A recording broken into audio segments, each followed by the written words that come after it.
धैर्य, अनुशासन र शान्त स्वभाव तिनै तीन गुणले ब्याटिङ अलराउन्डर आरिफ शेखलाई नेपाली क्रिकेट टिममा एक स्थापित र विश्वासिलो नाम बनाएको छ। ती आक्रामक शैलीका खेलाडी हुन्, न त मिडियामा बारम्बार आउने चर्चाका पात्र।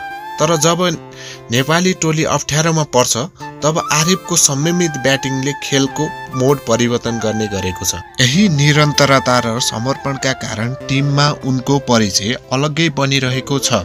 पछिल्लो उदाहरण नै लिऊ। गत बिहीबार आइसिसी विश्वकप लिग 2 अन्तर्गतको नेदरल्यान्ड विरुद्धको खेल शीर्षक्रम धरायासी भएपछि नेपालको इनिङ अप्ठ्यारोमा परेको थियो। स्कोर 78 रन नहुँदा 3 विकेटको स्थितिमा ब्याटिङ गर्न आएका आरिफले एकछिन मैदानमा मौन साधना गरे जस्तो लाग्यो।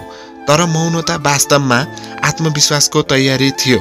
उनले 49 बलमा 7 चौका र 2 छक्का प्रहार गर्दै 78 रन सशक्त पारी खेले। आरिफले कप्तान रोहित पौडेलसँग 55 र उपकप्तान दिपेन्द्र ऐरीसँग 78 रनको साझेदारी गर्दै नेपाललाई जितको सहज बाटोमा डोर्याए। जति बेला उनी आउट भएका थिए, नेपाल जित नजिकै पुगिसकेको थियो। आरिफको म्याच विनिङ उपस्थिति यो एकमात्र उदाहरण होइन। सन् 2023 को एक दिवसीय विश्वकप छनौट प्रतियोगितामा वेस्ट इन्डिज विरुद्ध 93 बलमा 63 रनको पारी खेले। यो सँगै वेस्ट इन्डिज विरुद्ध अर्धशतकको पारी खेल्ने पहिलो नेपाली खेलाडी बने।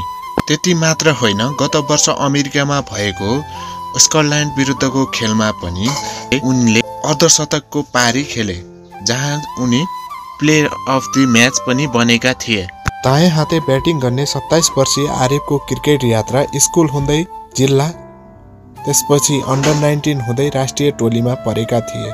कतै सजिलो भने थिएन। सन् 2014 मा एसएससी प्रिमियर कपमा U19 टिमको उपकप्तान जिम्मेवारी सम्हाल्दै उनले नेतृत्व क्षमता पनि देखाएका थिए। त्यसको एक वर्षपछि सन् 2015 मा सिनियर राष्ट्रिय टोलीबाट डेब्यु गरे। हालसम्म उनले 49 एक दिवसीय अन्तर्राष्ट्रिय खेलमा 8 अर्धशतक सहित 1203 रन बनाएका छन्। त्यस्तै उनको T20I मा 41 खेलमा 494 रन बनाएका छन्। ज्ञानेन्द्र मल्ल, सन्दीप लामेछाने र रोहित पौडेलको कप्तानीमा खेलेका आरिफले पछिल्लो क्रममा रोहितको नेतृत्वमा सबैभन्दा धेरै 33 म्याच खेलेका छन्। आरिफ मिडियाको आकर्षणभन्दा टाढा रहने तर मैदानमा टिमसँग नजिक रहने खेलाडीमा पर्दछ। उनी साइलेन्स फिनिसरका रूपमा चिनिन्छन्, तर उनी अन्तिम छेडमा पनि आएर खेल सम्हाल्न सक्छन्। तर कहिले पनि आफ्नो योगदानको ठुलो स्वरमा चर्चा गर्दैनन्। यी विनम्रता र निरन्तरताले टोलीका भरोसायोग्य ब्याटर बनिरहेका छन्, विशेष गरी ओडिआई टिममा। आरिफको क्रिकेट यात्रा उनको भाइ आरिफ शेखसँग नि जोडिएको छ। राष्ट्रिय टोली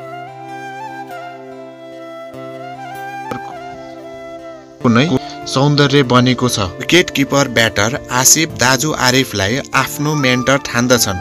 अन्तर्राष्ट्रिय म्याचको हिसाबमा आसिफ भन्दा आरिफ बढी मौका पाएका छन्।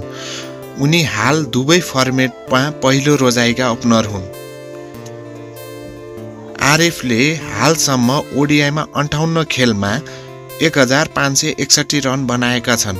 त्यस क्रममा उनले सर्वाधिक 13 अर्धशतक प्रहार गरेका छन्।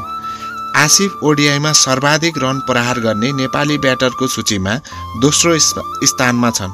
त्यस्तै आरिफ चौथो स्थानमा छन्।